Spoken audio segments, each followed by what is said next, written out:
All right, we're here. We just filmed a video. How you feeling, Alex? Tired. Tired. You've had a long day. You work a lot. Alex is a tank. She just keeps rolling. Just don't stop. Don't stop. No, Alex is hanging out today, so we're just testing out this podcast shoot for a little bit. But we had some questions on the game, so we figured we'd answer those real quick. Number one question, who's the guest? Surprise! Surprise! It's me. It's Alex. It's Zanj. So, real quick, you want to explain why did you go by Zanj? Like, what is that about? Yeah, so growing up, my full name's Alexandra. And growing up, my brothers they still can't say my name. So they all call me Zanj. I don't know where the spelling came from, but Alexandra, they all called me Zanj. And then I didn't want to be found on social media initially. Yeah. Then my food page kind of blew up, yeah. so. That's it. Now, you can make sure you follow Zanj. Chef Zanj on Instagram and help blow up that page even more. So let's do it. I kind of see it now, Alexandria. Alexandria. Yeah, it was mainly like maybe. Jack and Anthony. They were like, Zanj. And then it kind of took off, and that's what everyone. Cooking with Zanj. My mom still calls me that. Yeah, I'll take it. That's very nice. Very cool nickname. I don't think I have a cool nickname. Do I have a cool nickname? I was Wolfie. That was my nickname. Because I was a dog. Oh. That's my b-boy name. So yeah, so I used to be a b-boy. I was a dancer, and we all had like b-boy names. So like, what's your b-boy? I'm b-boy Wolfie because like I was the leader of the pack. I was a dog. You know, it's like that was it. I got it together, and I was like. I could be making all that up right now, but anyways. This is why we need Aaron here, so Jenna and Aaron could both give us dirty looks. That's kind of why I'm like, that's really exciting. Like, if we had like them in the background saying, liar. See the video of me rapping the other day? For some reason I still remember, and you just see Aaron in the background like, listen, I want to go home. We're like rapping at Aaron just like, just like taking sips. He's not impressed. More like embarrassed than anything. Like, who's this? That's hilarious. I saw it. I was like, yeah. Aaron was like, yeah, I need a drink. That was hilarious. Alex, how long have you been doing the catering business for? I actually started it last year at the end of, what year is it? 2023? Yeah, I started it in 2023. But why? Why did you want to get I got tired of working for everyone else, and I wanted to work for myself. Yeah. I wanted to take all of the ideas that I had and everything that I learned and kind of put my own twist to it. And like be able to feed people, like more people out there, seems like? Yeah, feeding people makes me happy. So I wanted to take the recipes that I make and take something that I know I'm good at and bring it to other people.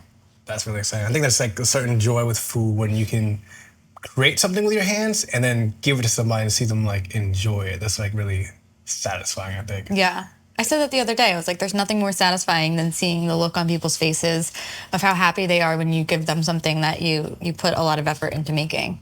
Because I think when we think about it, like there's a lot of time that goes into the things you do. Yeah. And especially when you put that time and energy into like an item like food, and then you're just like giving that to somebody. That itself is like a gift. And I think that's like similar with like your open fire cooking. Yeah. It takes a lot of time to do that because when you do events, like how early do you have to go to these events to get started? Yeah, so we actually have to be on site about 9 hours before the event actually starts. That's insane. That's like a full work day already. So like.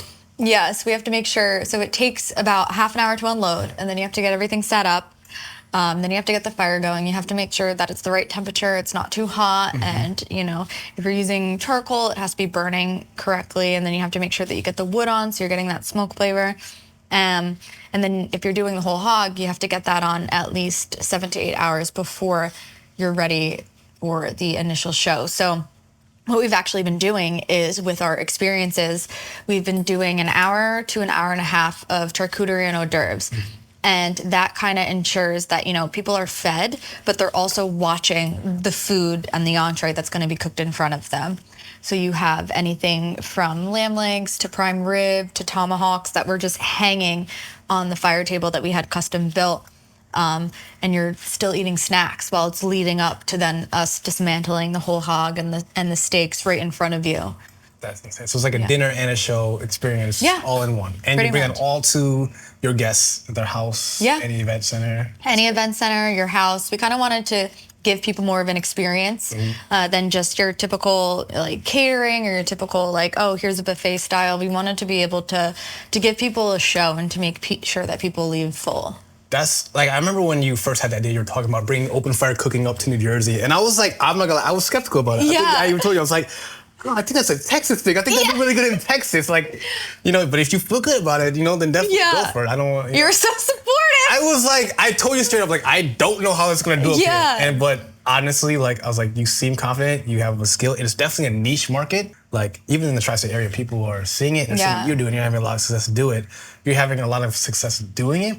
And that's part of it. Like, no matter what your niche is, as long as you go into it confidently and putting the time and effort into it, there will people that will reciprocate that energy for you. And I think you're a prime example of that with this open fire catering that you're doing with your company. So congratulations on all your success. It's really exciting. What's the most exciting thing you've learned on this journey of starting your own catering company? Oh my God, there's so much to learn. And I'm honestly like so grateful that I have Aaron on board because he grew up in the restaurant industry. Yeah. So he's kind of the person that's like, this is what we need. And he's the one that like goes to storage to make sure that, you know, we have the tents, we have everything. Well,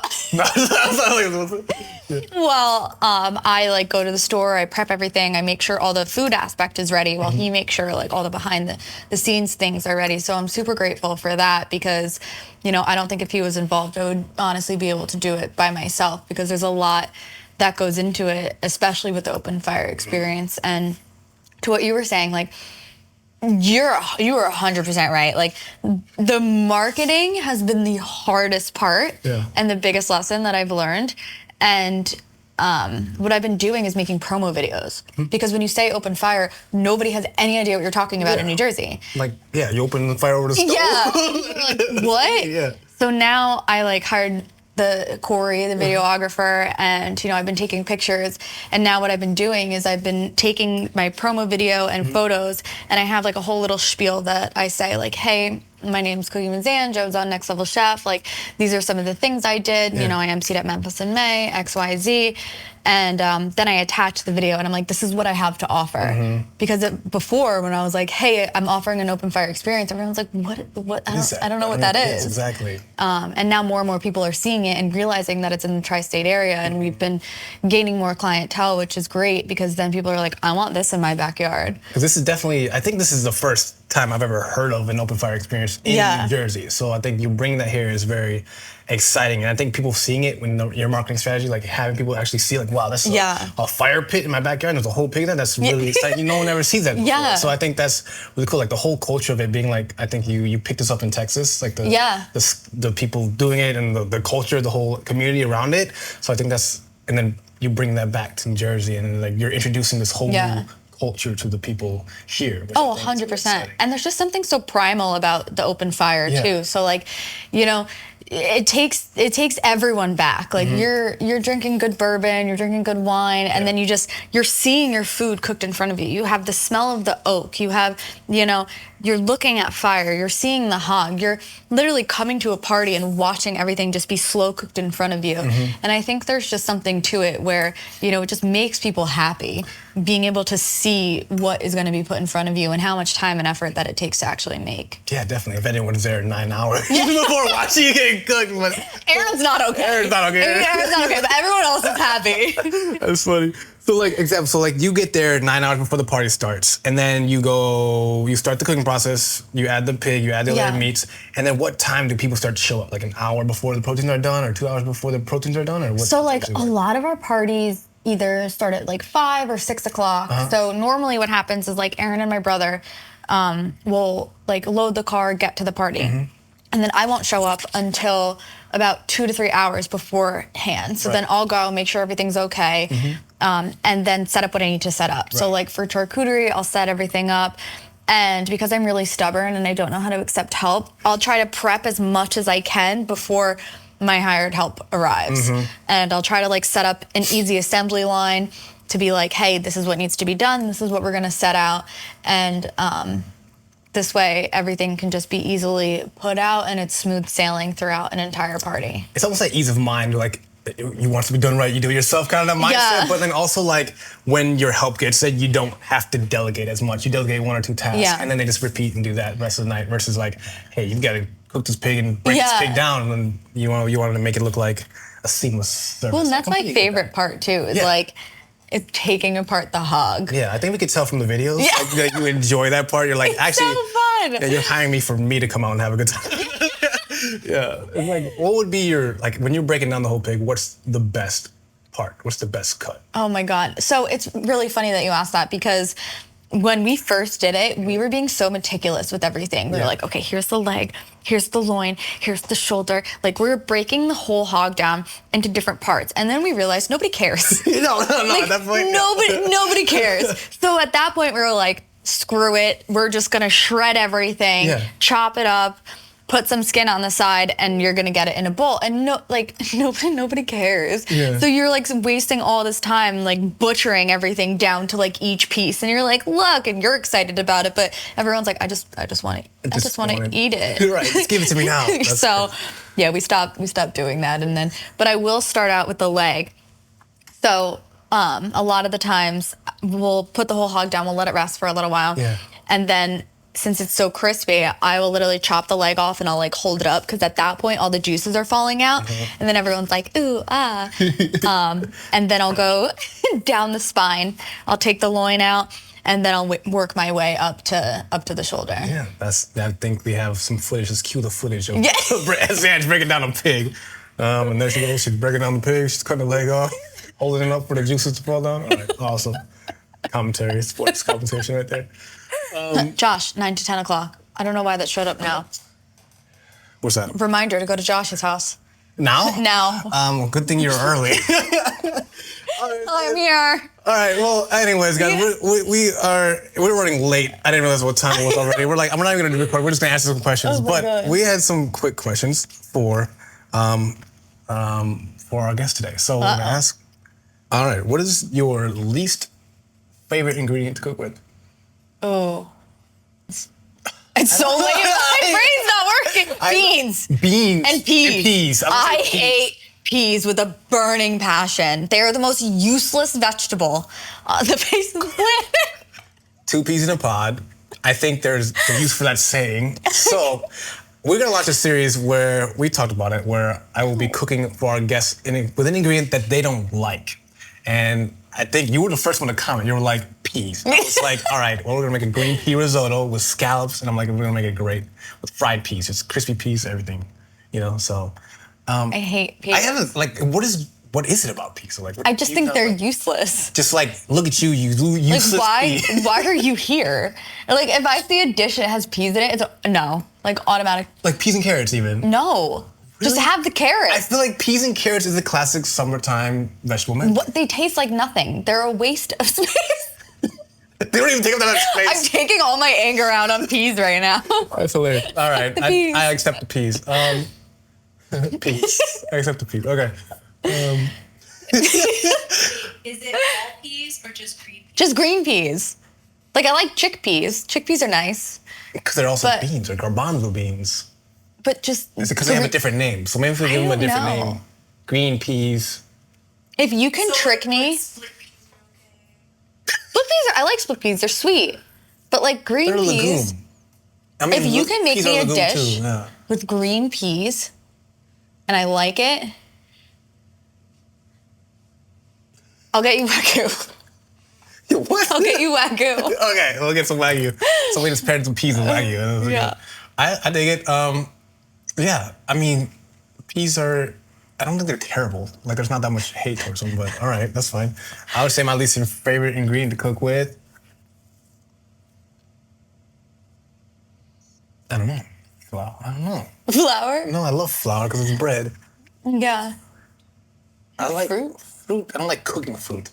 Yeah. I don't hate it. Ingredients. I don't hate cooking with fruit, but I hate warm fruit. Yeah. Or like warm tomatoes. Like room temperature tomatoes I can get with. No, like tomato sauce. Like blistered tomatoes that are like just blistered warm tomatoes, Yeah. like a salad or something. Yeah. I love oven roasted tomatoes, but if you're giving me like a blistered cherry tomato that's warm still, like let it cool down. A cool blistered tomato is good. Yeah. But a warm blistered tomato. Now the whole internet's gonna know my weird eating. That's awesome. That's awesome. All right, so Stop with the question. next question. All right.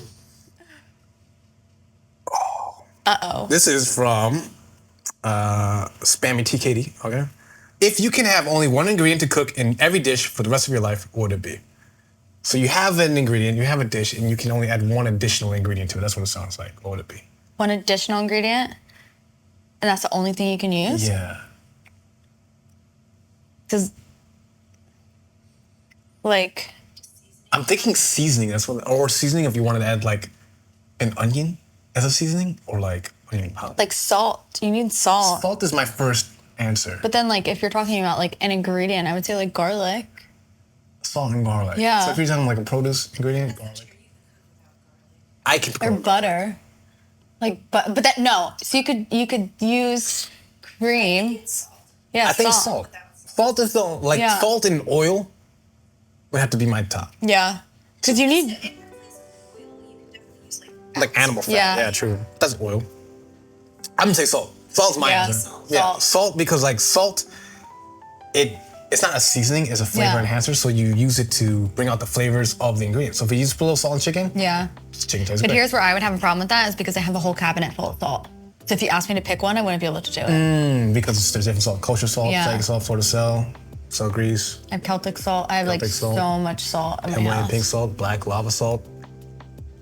What else salts I can have? on top of Everything. it? Yeah, that's crazy. It's really bad. It might be an addiction. No, it's good. Salt addiction is good. It's just not good for your cholesterol, Yeah, probably. it's okay.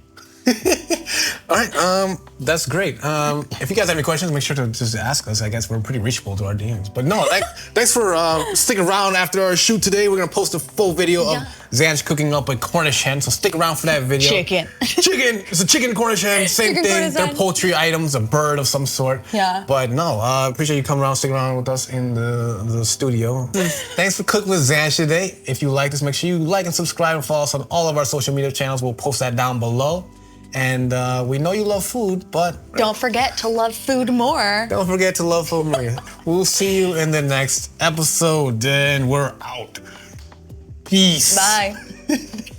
Peace. Peace. Peace. No more peace. Did I tell you my video idea, Jenna?